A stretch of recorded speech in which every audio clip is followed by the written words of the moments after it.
Hello friends, আসসালামু আলাইকুম। আমি Amruzzaman Jasimuddin Khandaker check update technical চ্যানেলের পক্ষ থেকে আপনাদেরকে জানাচ্ছি ওয়েলকাম। আজকের ভিডিওতে আপনাদের সাথে শেয়ার করব how to sum positive and negative number using sign and sum if function on MS Excel. অর্থাৎ এমএস এক্সেলের উপর আমরা কিভাবে সাইন এবং সাম ইফ ফাংশন ব্যবহার করার মাধ্যমে আমাদের নেগেটিভ এবং পজিটিভ নাম্বারগুলোকে আমরা সাম করতে পারি। আজকে আমরা সেই বিষয়টা দেখব।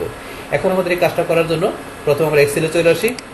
এক্সেল আসার পর আমরা কি বলছি যে এখান থেকে আমরা আমাদের এই এক্সেল শিট আমাদের যে এখানে পজিটিভ আর নেগেটিভ নাম্বারগুলো থাকবে সেগুলোকে আমরা এখান থেকে সাইন এবং সাম ইফ ফাংশন ব্যবহার করার মাধ্যমে আমরা কি করব, আমরা এখান থেকে সাম করার বিষয়টা দেখব। এখন আমাদের এখানে এই যে সাইন আমরা যে ফাংশনটা বলতেছি এটা ছাড়া ডিরেক্টলিভাবে কিভাবে আমরা সাম ইফ ফাংশনের মাধ্যমে আমাদের নেগেটিভ এবং পজিটিভ নাম্বারকে আমরা সাম করতে পারি তারপরে কিন্তু অলরেডি একটা কমপ্লিট ভিডিও আমার চ্যানেলে দেওয়া আছে। এই যে ভিডিওটা দেখলে আপনারা এখান থেকে বলছে ডিরেক্টলি সাম ইফ ফাংশন ব্যবহারের মাধ্যমে নেগেটিভ এবং পজিটিভ নাম্বার বিষয়টা আপনার সাম করার বিষয়টা ক্লিয়ার হতে পারবেন। কিন্তু আজকে আমরা বলছি কি এখানে শুধু আমরা সাম ইফ ফাংশন না, সাথে আমরা কি সাইন ফাংশন ব্যবহার করার মাধ্যমে আমরা কাজটা দেখবো। তাহলে এখন কাজটা করি। তাহলে করার জন্য এখানে আমাদের যে নাম্বারগুলো দেওয়া আছে পজিটিভ পাশাপাশি নেগেটিভ নাম্বার দুইটাই দেওয়া আছে। তারপর এখানে আমরা সাইন ফাংশনটা ব্যবহার করবো এখানে।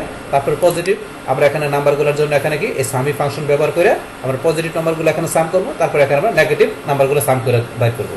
তাহলে এখন আমরা করি কাজটা। এখন আমরা সাইন ফাংশনটা প্রথম ব্যবহার করার জন্য আমরা ইকুয়াল সাইন দিব। তারপর আমরা এখানে লিখবো SIG। এই যে SIG লেখার সাথে সাথে এই ধরনের এখানে সাইন চলে আসছে। আসার পরে এখন আমরা টেপ প্রেস করলাম। পাস করার পরে এখন আমরা কি করবো, আমাদের এই যে এখানে প্রথম যে ভ্যালুটা আছে এখানে আমরা ক্লিক করবো। করার পর আমরা এখন ব্র্যাকেটটা ক্লোজ করে এখন আমরা এন্টার দিব। দেওয়ার সাথে সাথে এখানে আমাদের কি চলে আসছে, যেহেতু প্রথম ভ্যালুটা আমাদের এখানে কি নেগেটিভ ভ্যালু, তো নেগেটিভ ভ্যালু দেওয়াতে থাকাতে কিন্তু এখানে কি চলে আসছে আমাদের -1। কিন্তু এখন যদি আমরা নিজ দিকে টান দিই অথবা ধরুন আমরা এখানে এই যে এখানে ডাবল ক্লিক করি, এই যে বাকিগুলো অটোমেটিক চলে আসলো। তাহলে যেগুলো আমার নেগেটিভ ভ্যালু আছে এখানে নেগেটিভ নাম্বার আছে সেগুলো -1, আর যেগুলো এখানে পজিটিভ নাম্বার আছে সেগুলো এখানে শুধু 1 চলে আসছে। বাস এখন আমরা এখানে সাইন ইন ফাংশনের মাধ্যমে আমরা এখানে আমরা কি নিয়ে আসলাম যে পজিটিভ ভ্যালুর জন্য 1 আর নেগেটিভ ভ্যালুর জন্য -1, এটা আমরা এখানে বাইর করলাম। এখন এই যে এখানে বাইর করলাম এটার মাধ্যমে এখানে আমরা কি করব, সাম ই ফাংশনের মাধ্যমে আমরা এখানে পজিটিভ আর নেগেটিভ নাম্বারগুলো আমরা এখন সাম করব। তাহলে কিভাবে বিষয়টা করতে হবে, এখন পজিটিভটা আমরা প্রথমে সাম করার জন্য আমরা এখানে ক্লিক করব। তারপর আমরা ইকুয়াল সাইন দিয়ে আমরা লিখবো এখানে কি সাম ইফ। এই সাম ইফ যে প্রথম যেটা আছে এটা আমরা এখানে আমাদের সিলেক্ট করা আছে, আমরা সাম ইফ না সাম ইফ দিব। তাহলে আমরা এখানে টেপ প্রেস করি। দেওয়ার পরে প্রথমে কি রেঞ্জ, এখন আমাদের প্রথমে কি করতে হবে, রেঞ্জ সিলেক্ট করতে হবে। তাহলে এখানে কোন রেঞ্জ সিলেক্ট করবো, এই যে আমরা সাইন ফাংশন দিয়ে যে রেঞ্জটা বাইর করলাম আমাদের নাম্বারগুলার এই রেঞ্জটুকু আমরা এখানে প্রথমে সিলেক্ট করবো। পাস করার পরে আমরা এখানে কি দিব, কমা দেব। পাস কমা দেওয়ার পরে এখন আমরা এখান থেকে কি করতেছি, আমরা যেহেতু পজিটিভ নাম্বারগুলো এখানে আমরা সাম ইফ করব, যেহেতু পজিটিভ নাম্বারগুলো আমরা এখানে সাম করব, তা সেই ক্ষেত্রে আমাদের কি দিতে হবে এখানে 1।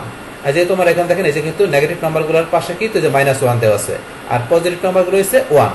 তাহলে আমরা এখানে কি দিব, এখানে 1 দিব। বাস 1 দেওয়ার পরে তারপর আমরা এখানে কি দিব, কমা। তাহলে এখানে আমাদের কি গেল, ক্রাইটেরিয়া গেল। ক্রাইটেরিয়া থাকবে আমাদের 1। তারপরে সাম রেঞ্জ, আমরা এখানে কোন ভ্যালুগুলো বা নাম্বারগুলো আমরা সাম করব সেই রেঞ্জটা সিলেক্ট করতে হবে। তাহলে এখন থেকে আমরা এই যে রেঞ্জটুকু আমরা সিলেক্ট করব। করার পরে এখন আমরা ব্র্যাকেটটা ক্লোজ, বাস তারপর আমরা এন্টার চাপ দিব।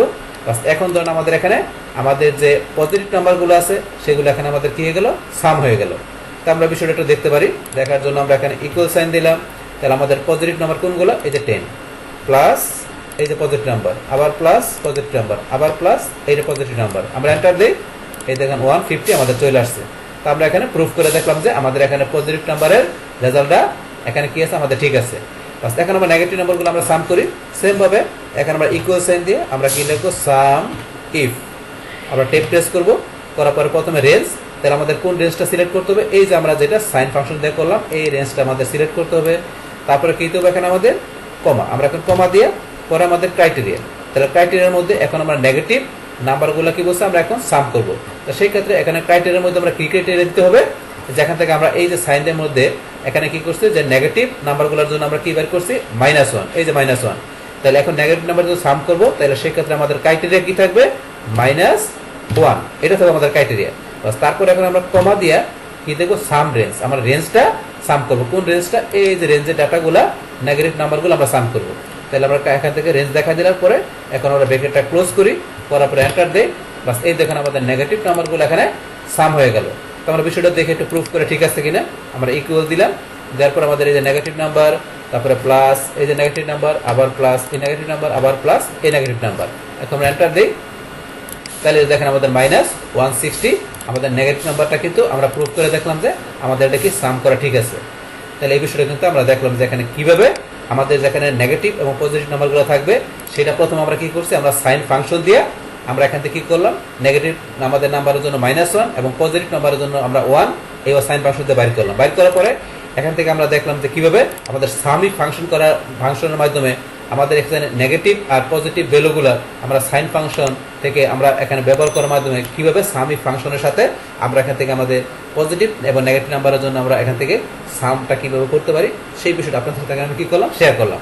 বাস তাহলে এই আমাদের এখানকার টোটাল বিষয়টা মূলত আমাদের আজকের ভিডিও। ডিয়ার ফ্রেন্ডস, আমার আজকের এই how to sum positive and negative number using sign and sum if function on MS Excel এই ভিডিও যদি আপনাদের কাছে ভালো লেগে থাকে কিংবা ভিডিও থেকে আপনারা কিছু শিখে থাকেন, উপকৃত হয়ে থাকেন, তাহলে আমার এই জে কে আপডেট টেকনোলজি চ্যানেলটি আপনারা সাবস্ক্রাইব করবেন, লাইক করবেন, কমেন্ট করবেন এবং সবার সাথে শেয়ার করবেন। Thanks everybody.